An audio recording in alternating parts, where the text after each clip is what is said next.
अस्सलाम वालेकुम। तो हाय फ्रेंड्स, कैसे हैं आप? आ गया मैं एक और ब्रांड न्यू वीडियो के साथ। तो आज हम बात करेंगे कि रैम क्या है और आपको कितनी रैम की नीड आजकल के दौर के हिसाब से पड़ सकती है। सबसे पहले तो मैं आपको बताऊं कि रैम का फुल नेम क्या है। रैम का फुल नेम है रैंडम एक्सेस मेमोरी। मैं आपको मिसाल देकर समझाने की कोशिश करता हूं कि मिसाल के तौर पे आपके सामने एक टेबल पड़ी है और आपके बराबर में रूम है, आपके रूम के बराबर में रूम है, वहाँ पे फाइल्स रखी हुई हैं।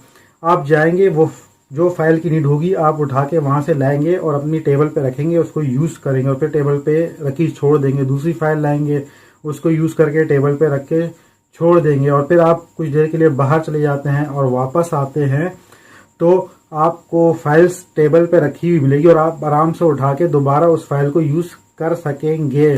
तो मान लीजिए कि ये टेबल जो है ये आपकी रैम है और जो रूम है बराबर में वो आपका जो है मेमोरी है। तो मेमोरी की स्पीड कम होती है और रैम की स्पीड बहुत ज़्यादा होती है। रैम की स्पीड जो है मेमोरी से बहुत ज़्यादा होती है, इनका कोई मुकाबला नहीं है। इसलिए जो फाइल रन करने के लिए जब रैम की नीड पड़ती है, मिसाल के तौर पे आप जो फाइल इंस्टॉल करते हो, चाहे वो गेम हो चाहे वो कोई और फाइल हो, वो आपकी मेमोरी में इंस्टॉल होती है। वो मेमोरी में इंस्टॉल होती है और जब आप उस फाइल को, उस गेम को या उस ऐप को ओपन करते हो तो वो आपकी रैम में आ जाती है। अगर मिसाल के तौर पे आपकी रैम कम है मोबाइल में तो होगा क्या कि मिसाल के तौर पे 4 ऐप की जगह है आपकी रैम में। आपने एक ऐप ओपन की, मिनिमाइज कर दी, दूसरी ओपन की, मिनिमाइज कर दी, तीसरी ओपन की, मिनिमाइज कर दी, चौथी ओपन की, मिनिमाइज कर दी।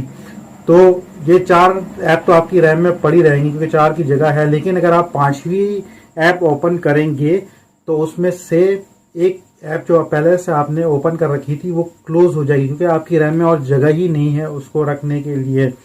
तो आपकी वो ऐप क्लोज हो जाएगी। जब आप उसको ओपन करेंगे तो दोबारा से रीलोड होगी और कंप्लीट प्रोसेस करके वो रीलोड होगी दोबारा से। तो रैम जो है वो आपकी एक टेम्परेरी मेमोरी है। आपका सीपीयू जो है जल्दी जल्दी रैम से डेटा ट्रांसफ़र करता है और उसको रीड करता है। तो ये प्रोसेस बहुत स्पीड में होता है।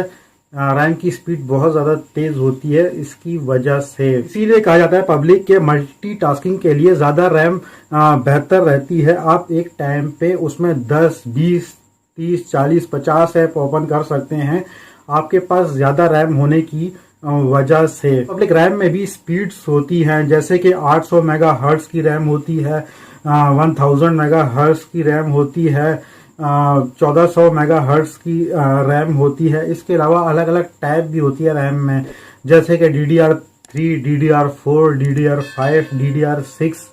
जितनी DDR, जैसे DDR3 जो है वो पुरानी रैम है और DDR4 उसके बाद लॉन्च हुई है, DDR5 उसके बाद लॉन्च हुई है, DDR6 उसके बाद लॉन्च हुई है। तो जो न्यू लॉन्च रैम टाइप है वही सबसे बेस्ट मानी जाती है। अच्छा पब्लिक, अब जो बात कर लेते हैं कि आपको कितनी रैम की नीड आजकल के दौर के हिसाब से पड़ सकती है। जैसे पहले तो 2 GB रैम भी काफ़ी होती थी, 3 GB रैम भी काफ़ी होती थी, लेकिन आजकल के दौर के हिसाब से ऐप की क्वालिटी इंप्रूव हुई है जिसकी वजह से ऐप का साइज बढ़ा है और वक्त के साथ साथ इसमें मज़ीद इजाफा होता चला जा रहा है।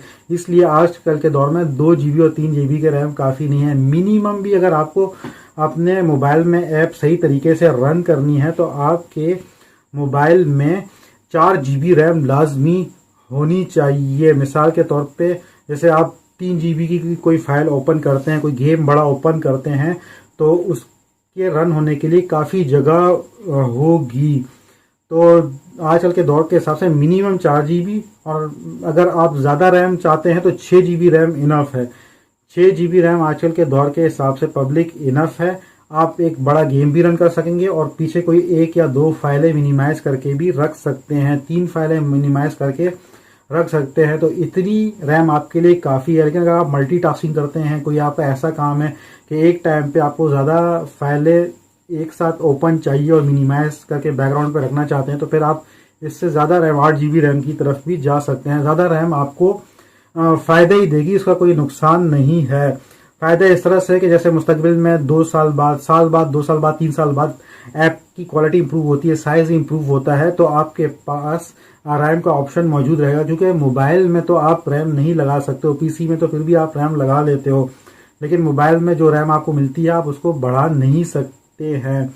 तो उस वक्त ये रैम आपके काम आ सकती है, लेकिन आजकल के दौर के हिसाब से पब्लिक 6 GB रैम इनफ है, इससे ज़्यादा लेने का कोई खास फायदा नहीं है। कि पब्लिक आजकल कुछ ऐप्स ऐसी आती हैं जो कि आपकी रैम के साइज को बढ़ाने के लिए आपकी जो मेमोरी है उसका यूज़ करती है, उसमें से कुछ जगह लेके वो रैम के तौर पे इस्तेमाल करती हैं, लेकिन वो उसकी से आपकी मोबाइल की स्पीड स्लो हो जाती है, क्योंकि वो जो है मेमोरी जो है वो बहुत स्लो स्पीड होती है उसकी, और रैम की स्पीड उससे कई गुना ज़्यादा फास्ट होती है। जब रैम उसको यूज़ करती है तो आपका मोबाइल की स्पीड स्लो हो जाती है।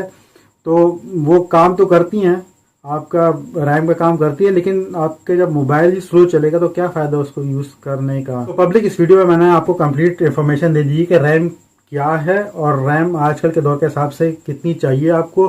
तो पब्लिक मेरी इस वीडियो को शेयर करें, मेरे चैनल को सब्सक्राइब करें, बेल आइकन को प्रेस करें, मेरी वीडियो को लाइक करें, दुआओं में याद रखिएगा, अपना ख्याल रखिएगा और कमेंट सेक्शन में अपनी कीमती राय का इजहार करें। इंशाल्लाह अगर ज़िंदगी रही तो नेक्स्ट वीडियो में मुलाकात होगी। ओके, अल्लाह हाफिज़।